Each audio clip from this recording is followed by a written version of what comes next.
দেখো বন্ধুরা, আমি পটল ভাজছি। আর পটল ভাজার রেসিপিটা দেখে নাও তোমরা। আশা করি কম বেশি সবাই জানো, না জানা কেউ নয়। তাও যারা যারা জানো না তারা তারা দেখে নাও। পটলটাকে ভালোভাবে আমি প্রথমে ছিলে নিয়েছিলাম, দিয়ে ধুয়ে নিয়েছিলাম। নেওয়ার পরে কড়াইতে তেল দিয়ে তেলটা গরম হয়ে গেছে, তারপরে পটলটা আমি তেলের মধ্যে ছেড়ে দিয়েছি। এরপরে আমি লবণ হলুদ দিব পটলের মধ্যে।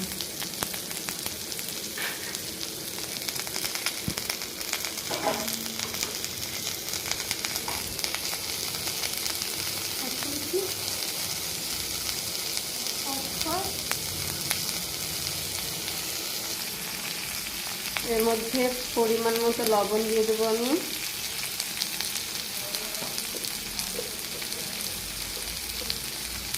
হালকা করে হলুদ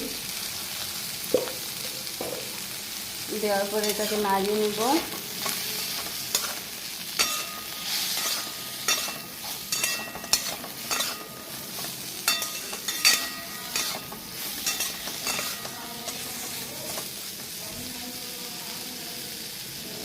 দু টুকরো কাঁচা লঙ্কা,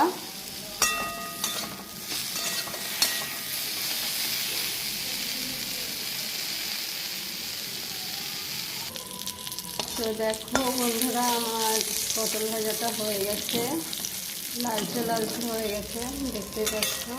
এই দেখো, এবার আমি এটাকে নামিয়ে নিব কড়াই থেকে। এরকম লালচে লালচে করে ভাজতে হবে এটাকে।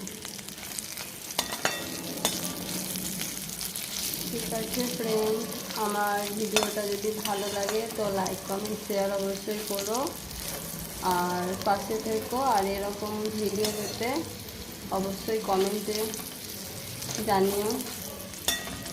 Bye bye.